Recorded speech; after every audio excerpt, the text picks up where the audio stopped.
2027 की सियासत की स्क्रिप्ट तैयार, शाह की चाल से विपक्षी हैरान, योगी के खास सोच भी नहीं सके, हो गया यूपी में बड़ा खेला, ये दिग्गज बनेगा अब संगठन का राजा। तुरुप का इक्का मैदान में उतारने की कर ली बीजेपी ने तैयारी, यूपी में फिर देखेगा शाह की चाल का पल्ला भारी।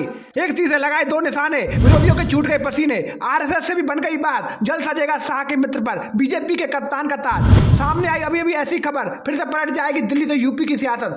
जी हाँ, ये हैरानी की बात नहीं, ये सच है, क्योंकि यूपी बीजेपी में अब खेला होने जा रहा है जिसके बारे में किसी ने सोचा भी नहीं था। इधर अखिलेश यादव पीडीएफ फॉर्मूले के जरिए सियासी बिसात बिछा रहे थे कि उधर एक गुप्तगू ने सियासी हलचल तेज कर दी है, जिसने लखनऊ से दिल्ली तक सियासी भूकंप ला दिया, जिसके पीछे की वजह यूपी बीजेपी के कप्तान है, क्योंकि खबर है कि शाह के मित्र को ही बीजेपी की कप्तानी मिल सकती है, जिसने विरोधियों को भी परेशान कर दिया है। इसके साथ ही अखिलेश के पीडीएफ फॉर्मूले की भी एक झटके में सारे कार्ड निकाल दिए, जिसके बारे में आपको सब इस वीडियो में बताते हैं। दरअसल खबर है कि केशव प्रसाद मौर्य, जिन्हें शाह ने मंच से अपना मित्र बताया था, उनको फिर से यूपी में बीजेपी अध्यक्ष की कमान मिल सकती है, जो 2027 के महायुद्ध की नींव का पत्थर साबित हो सकता है। सूत्रों की माने तो बीजेपी अध्यक्ष की नियुक्ति के बाद यूपी प्रदेश अध्यक्ष की घोषणा हो सकती है, लेकिन जिस तरह से अमित शाह और राजनाथ सिंह से केशव प्रसाद की मुलाकातें हुई हैं, उससे सियासी गलियारों में ये बात हवा की तरह फैल गई है कि कुछ बड़ा पक रहा है, और ये कोई सामान्य बदलाव नहीं है, बल्कि एक सदी हुई चाल की तरह है। जहां एक और केशव प्रसाद मौर्य को संगठन की कमान दी जाएगी, तो वहीं दूसरी ओर योगी आदित्यनाथ के जरिए मुख्यमंत्री की राह को क्लियर किया जाएगा। सियासी जानकारों की माने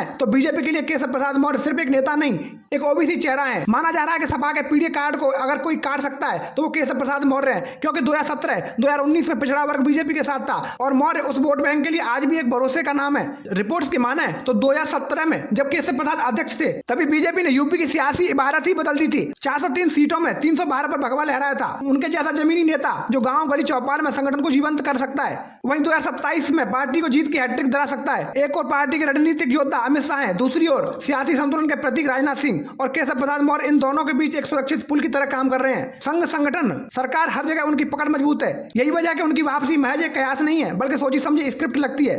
बता दें, केशव प्रसाद मौर्य की यात्रा संघ से शुरू होकर लखनऊ के उप मुख्यमंत्री कार्यालय तक पहुंची है। उनकी पहचान एक ऐसे नेता की है जो कार्यकर्ताओं के बीच से आया है और आज भी जमीन से जुड़ा है। सियासी जानकारों का भी कहना है कि बीजेपी को 2027 में जिस नेता की जरूरत है, वो पोस्टर बॉय नहीं परफॉर्मर होना चाहिए, और केशव प्रसाद मौर्य उस कसौटी पर पूरी तरह खरे उतरते हैं। कुछ लोगों को यह भी लगता है कि मौर्य को संगठन की जिम्मेदारी सौंपकर बीजेपी भीतर खाने योगी को मुख्यमंत्री पद का चेहरा बनाने की फिर तैयारी कर रही है, क्योंकि सियासी गलियारों में यह भी चर्चा है कि मौर्य को सीएम का चेहरा बनाए जाने की मांग हो रही थी। अब अगर उन्हें संगठन में भेजा जाता है तो अंदर खाने ये तय हो जाएगा कि 2027 का चेहरा सिर्फ और सिर्फ योगी ही होंगे।